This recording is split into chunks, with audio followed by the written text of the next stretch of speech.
Hello my cute little future nursing officers, again I am back with a video. सबसे पहले तो मैं ये बताना चाहती हूँ कि अभी मतलब जो टॉपिक आप देख रहे हो मेरी वीडियो का क्या है कि best strategy to attempt NORCET paper. As you know सिर्फ 1 मंथ बच रहा है एग्जाम के लिए प्री एंड आफ्टर दैट अभी मेंस में भी इतना ज़्यादा टाइम नहीं दिया गया है। तो कैसे अटेम्प्ट करना है हमें, मुझे कैसे मैं ऐसे पढ़ाई करूँ कि मेरा फर्स्ट अटेम्प्ट में पेपर हो जाए, लाइक या फिर मतलब कोई सा भी अटेम्प्ट हो मेरा पेपर हो जाए। सबसे पहली चीज़ कितना अटेम्प्ट करना चाहिए, कैसे पेपर को देखना है, वो सारी चीज़ें मैं आज इस वीडियो में आपको बताने वाली हूँ। जब आप जाओ, सबसे पहले तो जब आप एग्जाम में हॉल में एंट्री लोगे तो एकदम शांति से मतलब ये सोचना है कि मुझे सब कुछ आता है। और जो ये एक लाइन है ना, ये मतलब अपने माइंड में बोलते रहनी है। मैंने भी यही करा था, मैं जब गई थी तो मैंने भी यही चीज़ करी थी कि मैं यही चीज़ को भले चैंट कर रही थी मैं बार बार अपने माइंड में कि जो मेरे को आता है वो मेरे को ही आता है और जो मेरे को नहीं आता ना वो किसी को भी नहीं आता। ठीक है, जो हार्ड आएगा पेपर तो किसी को भी नहीं आएगा, सब वही चीज़ पढ़ के जा रही है। It's totally about confidence. ये मैंने 4 पेपर क्लियर करे हैं एंड मैंने ये चीज़ उससे सीखी है कि अगर आपके अंदर कॉन्फिडेंस है ना तो आप चाहे कितना भी हार्ड पेपर आ रहा है आप उसको क्लियर कर दोगे। ठीक है, तो यही है। और एक और चीज़ बोलनी है कि मेरा सिलेक्शन नहीं होगा ना तो किसी का भी नहीं होगा। साफ सीधी सी बात है, अगर मेरा सिलेक्शन नहीं होगा तो किसी का भी नहीं होगा। इतनी सी बात को अपने माइंड में हमेशा रखना है। और इसके अलावा सबसे पहले क्या करना है भाई, आप जाओगे शांति से, आपने बैठना है। उसके बाद जब आप पेपर खोलोगे, प्री की बताते हो अभी 100 क्वेश्चन है, कितना अटेम्प्ट करना है, कैसे क्या करना है। देखो चाहे कितना भी इंटेलिजेंट इंसान हो, कितना भी, 15 नेगेटिव सबके होने हैं। 15 to 20 नेगेटिव हर एक इंसान के होने ही होने, चाहे कितनी भी कोशिश कर लो। 15 से 20 नेगेटिव सबके होने हैं। ठीक है, अगर आपकी भाई एक्यूरेसी बहुत अच्छी है तो ऐसा हो सकता है कि आपके 10 नेगेटिव हो, अदरवाइज 15 से 20 नेगेटिव ना हर एक इंसान के होते ही होते हैं। तो कैसे क्या करना है अटेम्प्टिंग को, ये मेरा पर्सनल पीओवी है, हर एक इंसान पे ये वेरी कर सकता है, पर मैंने ये स्ट्रेटजी फॉलो करी है। और देखो बिलीव मी, 4 एग्जाम क्रैक करे, DSSB, CRE, ठीक है, नॉर्सेट 8 एंड अगेन RRB। और ये चीज़ मैं हर एक एग्जाम में मैंने यही चीज़ फॉलो करी है। और मैं यही चीज़ बोलना चाहूँगी कि अपनी अटेम्प्टिंग को ज़्यादा रखो, क्योंकि हमें जो जैसे हम कभी किसी क्वेश्चन के लिए हम श्योर नहीं है, मैं इस क्वेश्चन के लिए श्योर नहीं हूँ, लेकिन जब मैं उसे वो करूंगी ना जो मेरे माइंड में आ रहा है ये आंसर है, तो 90% चांसेस होते हैं ना कि वो ही आंसर होता है। 90% यही चांस होता है कि मेरे मन में अगर ये आ रहा है कि ये आंसर है इस क्वेश्चन का तो वो ही आंसर होगा। हाँ, मतलब 90% चांसेस यही होते हैं। और मैंने यही चीज़ देखी और वो ही हुआ है हमेशा कि जो मैं सोचती हूँ वो ही आंसर होता है, क्योंकि कहीं ना कहीं हमारे माइंड में हमें सोचने की शक्ति दी है भगवान ने, तो हमें पता होता है कि भाई ये आंसर लग रहा है तो ये ही आंसर होगा, और एक्चुअल में वो ही आंसर होता है।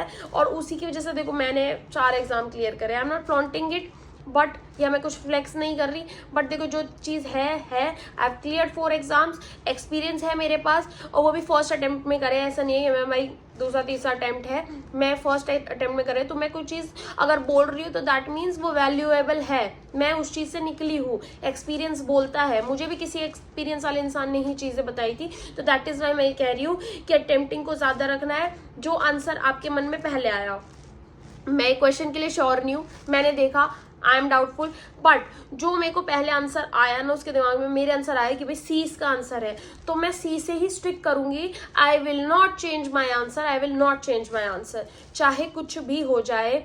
इस चीज़ को रिपीट कर दो अभी मेरे पीछे कि you will not change your answer, चाहे कुछ भी हो जाए उस आंसर को आपने चेंज नहीं करना है। ठीक है, उसी पे स्टिक करके रहना है। C है तो C ही है, ठीक है, B है तो B ही है। अटेम्प्टिंग को ज़्यादा रखना है, क्योंकि हम देखो फ्रेशर है, मैं फ्रेशर थी तो मैं ऐसा रिस्क नहीं ले सकती थी कि मैं एक्यूरेसी के पीछे भागूं। अगर मैं एक्यूरेसी के पीछे भागती तो क्या पता शायद मैं रह जाती।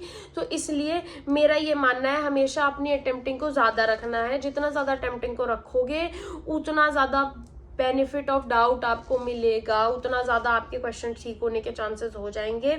मैंने प्री में आई गेस 92-93 अटेम्प्ट करे थे, नॉर्सेट 8 में बता रही हूँ मैं, 92-93 अटेम्प्ट करे थे। सेम CRE में मैंने 92 अटेम्प्ट करे थे, CRE में 68 रैंक आई, इसमें प्री में मेरी 99.8 रैंक वो परसेंटाइल आई। ठीक है, तो ये करना है। अब कुछ ऐसे क्वेश्चन होंगे जो आपने कभी नहीं पढ़े होंगे, कभी भी। ये मैं बता रही हूँ, इसमें गलती मत करना। कुछ ऐसे क्वेश्चन होंगे जो लाइक मतलब जिसका सर ना पैर, कुछ ऐसा स्कोर दे दिया, जैसे अभी MEWS स्केल आया था, एक स्कोर आया था, ठीक है, वो किसी को आता ही नहीं था, तो वो उस क्वेश्चन को अटेम्प्ट करने का मतलब है कि अपने पैर पे कुल्हाड़ी मारना, क्योंकि हमें पता ही नहीं, हम इतना भी ब्लाइंड नहीं जा सकते। तो ऐसे क्वेश्चंस को कभी भी मत टच ही मत करना। फिर सेकेंड चीज, जब आप एक सेक्शन में हो, आपने सबसे पहले क्या करना है, आपने 20 क्वेश्चन है, जैसे भाई आपके पास 18 मिनट आपके पास 20 क्वेश्चन है, आपने उन 20 क्वेश्चंस को तभी की तभी एक गो में करना है। जो नहीं आ रहा उसको मतलब नेक्स्ट कर दो, मत उस पर टाइम वेस्ट करो। ये देखो मुझे आगे कोई चीज आ रही होगी, अगला क्वेश्चन मुझे आता होगा, क्योंकि जितना उस क्वेश्चन पर होगी उतना कंफ्यूज हो गए, कोई दिक्कत वाली बात नहीं है, उसको नेक्स्ट कर दो। अब आपने कर दिया, अब आपने अटेम्प्ट करे 20 में से 12 क्वेश्चन आपने करे। हाँ, ये और चीज बताती हूँ कि शुरुआत के जो सेक्शंस है ना, सब में ट्राई करना कि एटलीस्ट आप 18 क्वेश्चंस या 17 क्वेश्चंस तो करो, क्योंकि अगर आप शुरुआत में ही कम कर दोगे ना, आगे आपको नहीं पता आगे सेक्शंस में कैसा पेपर है, क्या पता वो इससे भी ज्यादा टफ हो, और तो आपकी फिर अटेम्प्टिंग बहुत कम हो जाएगी, जिसकी वजह से आपको जो अटेम्प्टिंग कम होगी तो नेगेटिव तो देखो सबके जाने ही है वैसे भी, फिर सिलेक्शन रुकने के चांसेस हो जाते हैं। इसलिए मैं बता रही हूँ शुरुआत के जो सेक्शन होंगे उनमें हमेशा चांस ये करना है कि मैं अटेम्प्टिंग को अपनी ज्यादा रखूँ शुरुआत में। बाद में मैं रिस्क ले सकती हूँ, क्योंकि मुझे उस टाइम तक पता होगा मैंने आगे कितने अटेम्प्ट करे। हो सके तो किसी में सारे आ रहे तो 20 के 20 अटेम्प्ट कर दो, कोई दिक्कत नहीं है, ठीक है। तो ये चीज हमेशा अपने अंदर रखनी है कि मुझे इसके अंदर सारे मतलब जितने ज्यादा मैं अटेम्प्ट कर सकूँ उतने करूँ। मैंने 12 अटेम्प्ट कर लिए उसके अंदर, अब मुझे नहीं आ रहा, अभी मेरे पास टाइम बचा हुआ है, बाकी 8 क्वेश्चन में डाउटफुल हूँ, मैं फिर से उन क्वेश्चंस को दोबारा पूरी शांति से पढ़ूंगी, ठीक है। फिर उसके बाद मैं देखूंगी कि भाई इनमें से मुझे क्या क्या आ रहा है। मान लो उनमें से जो मैंने 8 क्वेश्चन छोड़े थे, मुझे उनमें से 6 क्वेश्चन और आ गए, मैंने उन क्वेश्चन को दोबारा शांति से पढ़ा और मुझे उसमें आंसर अपना मिल गया, ठीक है। तो मैंने क्या करा, मैंने 18 क्वेश्चन यहाँ पे अटेम्प्ट कर लिए, उससे क्या हो जाएगा, उससे मेरा जो अटेम्प्टिंग है वो ज्यादा हो जाएगी। और कभी भी जब आप दोबारा आपने जैसे आपने 20 क्वेश्चंस कंप्लीट कर लिया, अभी आपके पास टाइम बचा हुआ है, कभी भी माइंड इट, कभी अपने आंसर मत चेंज करना, हमेशा। इससे बड़ा रिग्रेट कुछ नहीं होता जब आप अपना सही आंसर गलत करके आते हो ना, इससे बड़ा रिग्रेट कुछ भी नहीं होता। तो ये चीज हमेशा, इस चीज को अपने दिमाग में डाल लो, कभी अपने आंसर चेंज मत करना।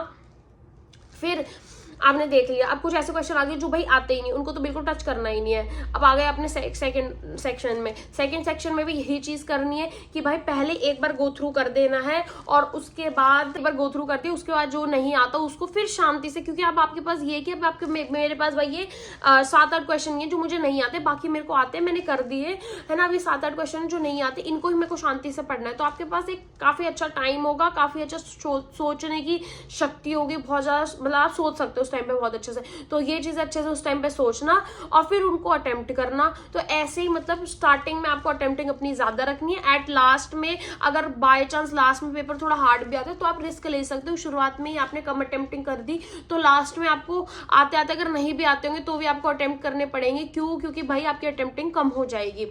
मेंस के अंदर भी यही चीज करनी है। मेंस का जब पेपर आएगा आई will make a separate video for that, but for meanwhile उसमें भी आपको यही करना है कि उसमें आपको अपनी अटेम्प्टिंग को ज्यादा ही रखना है, क्योंकि अगर आप अपनी अटेम्प्टिंग ज्यादा रखोगे आपके क्वेश्चंस होने के चांसेस उतने ज्यादा हो जाएंगे और उतना ज्यादा आपका सिलेक्शन होने का चांसेस हो जाएगा। क्योंकि देखो उसमें भी नेगेटिव सबके जाते हैं, 25 से 30 सबके नेगेटिव जाने, हर एक इंसान के जाने, मेरे भी गए थे। तो मतलब हम ह्यूमन बींग्स है, we tend to make mistakes, तो दैट इज वाई सबका नेगेटिव उसमें जाना ही जाना है। तो बेस्ट चीज यही है कि जितना ज्यादा अपनी अटेम्प्टिंग को ज्यादा रखोगे उतना ज्यादा आपको बेनिफिट मिलेगा। जब अभी टेस्ट सीरीज दे रहे हो, टेस्ट सीरीज में भी अपने ना अटेम्प्टिंग को ज्यादा रखो, उससे आपको एक हैबिट मिल जाएगा। मेरे को भी यही था, मैं हमेशा टेस्ट सीरीज में भी ज्यादा अटेम्प्ट करती थी। मैं 95-96 भी टेस्ट सीरीज में अटेम्प्ट कर लेती थी। क्यों? क्योंकि उससे फिर मुझे ना कॉन्फिडेंस बूस्ट होता था कि हाँ नेगेटिव हो रहे हैं लेकिन कम हो रहे हैं, और मेरी एक्यूरेसी भी उससे बहुत ज्यादा इंप्रूव होती थी। तो यही करना है, अपनी अटेम्प्टिंग को ज्यादा रखना है। जो क्वेश्चन नहीं आता कभी भी उसको टच मत करना, ठीक है। और सिलेक्शन इन्हीं सब चीजों से होता है। सिलेक्शन के लिए कुछ सब वही सब चीजें पढ़ रहे हैं, सब मैं भी वही पढ़ रही हूँ, आप भी वही पढ़ रहे हो, हर एक इंसान वही सब चीजें पढ़ रहा है। तो यही चीजें करनी है जो मैंने बोला, उन सब चीजों को फॉलो करो। कोई भी क्वेश्चन आपको मुझसे पूछना हो, एनी डाउट, तो उसको कमेंट सेक्शन में बोल देना। I will make a video for that. Thank you so much for watching and meet you in the next video.